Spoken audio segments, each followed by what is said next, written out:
Benvenuti, benvenuti, benvenuti! Ciao a tutti e bentornati al nostro podcast. Sono Ben, il vostro host, e oggi abbiamo una puntata davvero speciale. Parliamo di qualcosa che ogni persona che studia l'italiano deve assolutamente sapere. Come gli italiani iniziano davvero una conversazione. Non la versione del libro di testo, la versione reale. Ciao Ben, sono Monica e sono così felice di essere qui oggi. Sì, perché nei libri di testo ti insegnano buongiorno, come stai? Ma nella vita reale è tutto diverso, vero? Esattamente, esattamente. La prima volta che sono andato in Italia ho aperto la bocca per dire «Buongiorno, come sta?» e il barista mi ha risposto così velocemente che non ho capito nemmeno una parola. Monica, tu hai avuto esperienze simili? Sì, assolutamente. Ricordo la prima volta a Roma. Ero in un mercato e una signora anziana mi ha guardato e ha detto «Bella, che vuoi?» Io ero lì, ferma, con gli occhi spalancati. Che vuoi? Significa What do you want? Ma detto così, con tanta energia italiana, pensavo di essere in un film. Ah sì, quell'energia italiana. Parliamo proprio di questo. Monica, secondo te, qual è la prima cosa che gli italiani fanno quando iniziano una conversazione con qualcuno? Allora, la prima cosa che noto è che gli italiani non vanno subito al punto. Prima di tutto c'è sempre un saluto molto caldo. Non solo ciao, ma spesso un oh, ciao, con enfasi, con sorpresa, come se incontrarti fosse la cosa più bella della giornata. Giusto! E questa è una differenza enorme rispetto ad altre culture. In molte culture del nord Europa, per esempio, un saluto è breve, funzionale, ma in Italia il saluto è già l'inizio di una performance. E poi viene il famoso «E allora?» Ah, allora, questa parola la sento ovunque. Ma cosa significa esattamente? Per i nostri ascoltatori che stanno imparando l'italiano, allora può significare tante cose, giusto? Esatto, ottima domanda. Allora è una di quelle parole magiche in italiano. Letteralmente significa so o then in inglese, ma nella conversazione quotidiana si usa per dire well o so, what's up, o anche semplicemente per riempire una pausa. Tipo allora, come andiamo? Che vuol dire so, how are things going? Perfetto. E un'altra parola che si sente tantissimo all'inizio di una conversazione italiana è dai. Monica, lo usi spesso? Aspetta, Monica, ti ho fatto la domanda sbagliata. Ma sì, dai, è fantastico. Spiegaci un po' cosa significa dai per chi non lo sa. Hai ragione, scusa. Allora, dai, D-A-I, è una parola che gli italiani usano continuamente. Può significare come on, really, go ahead, o anche oh stop it. Dipende dal tono. Per esempio, se un amico ti dice qualcosa di incredibile, tu rispondi dai, davvero? Che significa no way, really. Esatto, una sola parola con 1000 significati. E questo è l'italiano. Allora, parliamo di un'altra situazione molto comune. Monica, immagina di entrare in un bar italiano. Come inizia la conversazione con il barista? Oh, il bar italiano. Questo è un mondo a parte.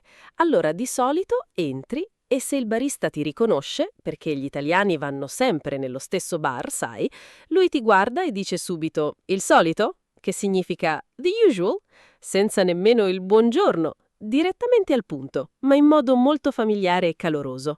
Il solito, sì.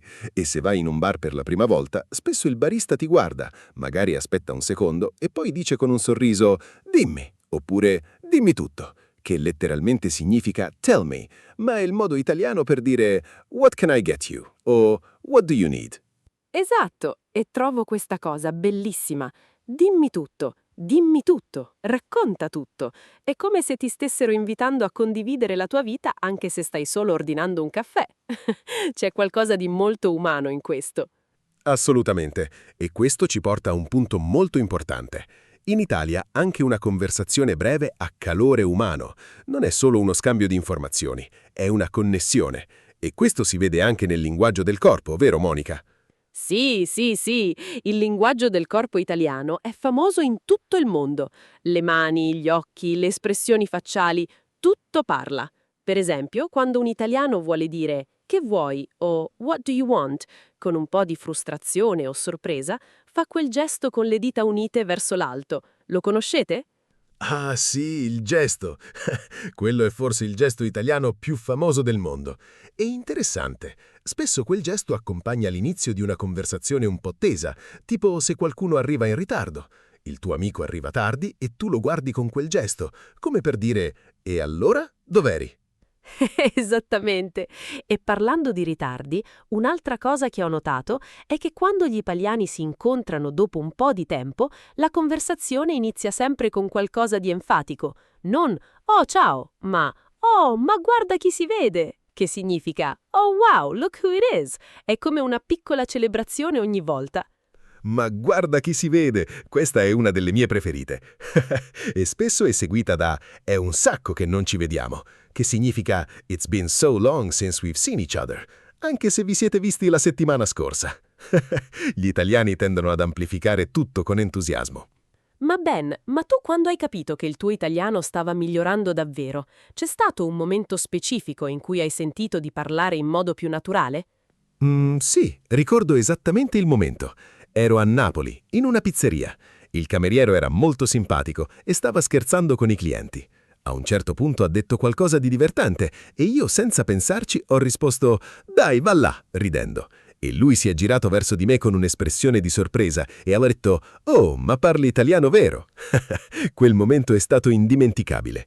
Che bello! Dai, va là! Questa è un'altra espressione fantastica. Significa qualcosa come «Oh, come on!» o «Get out of here!», in modo molto affettuoso. È molto colloquiale, molto naturale. Se la usi nel momento giusto, gli italiani capiscono subito che non stai solo recitando frasi da libro.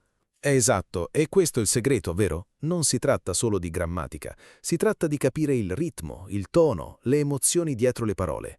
L'italiano è una lingua molto emotiva e le conversazioni lo riflettono sempre. Monica, parliamo un po' delle differenze regionali.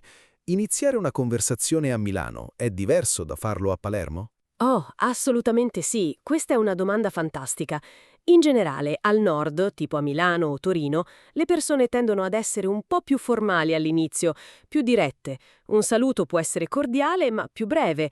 Al centro e al sud, invece, Roma, Napoli, Palermo, le conversazioni sono spesso più espansive, più calorose, con più contatto visivo e fisico fin dall'inizio. Interessante. E questo non vuol dire che i milanesi siano freddi, assolutamente no. È solo uno stile diverso. A Milano potresti sentire salve invece di ciao tra persone che non si conoscono bene. Salve è una forma di saluto più formale, più neutra. A Napoli invece, anche con uno sconosciuto, potresti sentirti chiamare bello o bella subito. Sì, la prima volta che un venditore a Napoli mi ha chiamato Bella, mi sono guardata intorno pensando stesse parlando con qualcun altro. Ma è semplicemente il loro modo di essere calorosi e accoglienti. Non è strano, è affettuoso. E a proposito di forme di chiamata, parliamo di tu e lei. Questa è una cosa importantissima per chi impara l'italiano. Monica, quando usi tu e quando usi lei in una conversazione? Ottima domanda. Allora, in italiano ci sono due modi per dire you. Tu è informale, lo usi con amici, famiglia, bambini, coetanei. Lei, con la L maiuscola, è formale, lo usi con persone anziane, con autorità, in contesti professionali. Per esempio, con il tuo professore dici lei, con il tuo amico dici tu. E questo è importante anche per iniziare una conversazione, perché se usi tu con qualcuno che si aspetta a lei, potresti sembrare scortese senza volerlo. Il consiglio che do sempre è: aspetta che l'altra persona ti dia il tu. Se iniziano a usare tu con te, puoi farlo anche tu. Altrimenti inizia sempre con lei, per sicurezza. Perfetto consiglio. E c'è anche una bella frase per passare dal lei al tu. Possiamo darci del tu, che significa possiamo usare il registro informale tra di noi. È un gesto di apertura, di amicizia. Se qualcuno te lo dice, è un buon segno. Possiamo darci del tu? Bellissima espressione. Scrivetevela, ascoltatori. Allora, ricapitoliamo un po'. Abbiamo parlato di allora, dai, dimmi, ma guarda chi si vede, il solito, dai, va là, e della differenza tra tu e lei. Monica, c'è qualcos'altro che vuoi aggiungere? Qualche espressione che secondo te è essenziale? Sì, ne ho due ancora. La prima è come butta, che è un modo molto informale e simpatico per dire how's it going. Letteralmente significa qualcosa come how's it throwing. Non ha senso tradotto, ma suona benissimo in italiano. È molto usata tra giovani e amici. Come butta? Sì, l'ho sentita tantissimo a Roma tra amici. È molto più vivace e giovane rispetto al classico come stai. E la seconda espressione? La seconda è tutto bene, che letteralmente significa is everything okay, ma viene usata come un saluto normale, quasi come stai. Puoi rispondere semplicemente tutto bene, grazie, e tu? Oppure solo bene, bene, con un sorriso. È semplice, comune e suona molto naturale. Perfetto, tutto bene, è davvero universale. Funziona in qualsiasi contesto, al bar, in ufficio, con amici, con conoscenti. È una delle prime cose che consiglio di imparare. Ora, Monica, ho un'ultima domanda per te prima di concludere. Dimmi. Hai visto? Hai usato dimmi. Perfetto. Ecco, questa è la naturalezza di cui parliamo. La domanda è: qual è il consiglio più importante che daresti a qualcuno che vuole iniziare una conversazione in italiano con più sicurezza? Il mio consiglio più importante è non avere paura di sbagliare. Gli italiani apprezzano tantissimo quando uno straniero cerca di parlare la loro lingua. Non si aspettano la perfezione, si aspettano l'entusiasmo. Se entri in un negozio e dici «Ciao, come butta?» con un sorriso, ti garantisco che la persona davanti a te si illumina. Quella connessione umana vale più di qualsiasi grammatica perfetta. Wow, questo è bellissimo, Monica, davvero. L'entusiasmo prima della perfezione. Questo è il segreto. E io aggiungo solo una cosa: immergetevi nella cultura, guardate film italiani, ascoltate musica italiana, parlate con italiani veri, online, in viaggio, ovunque potete. La lingua si impara attraverso le persone, non solo attraverso i libri. Assolutamente d'accordo. E ascoltate podcast come questo. Esatto. Ogni episodio vi porta un passo più vicino a quella conversazione naturale che sognate di avere in italiano. Esatto. Bene amici, siamo arrivati alla fine di questa puntata. Grazie mille a Monica per essere stata con noi oggi. Sei stata straordinaria. Grazie a te, Ben. È stato un piacere enorme. Mi sono divertita tantissimo. E grazie a tutti voi che ci ascoltate. Ricordate le espressioni di oggi. Allora, dai, dimmi, come butta. Tutto bene? Ma guarda chi si vede. E possiamo darci del tu? Usatele, sperimentate e soprattutto parlate italiano con tutto il cuore. Ci vediamo alla prossima puntata. Ciao ciao! Ciao a tutti, a presto.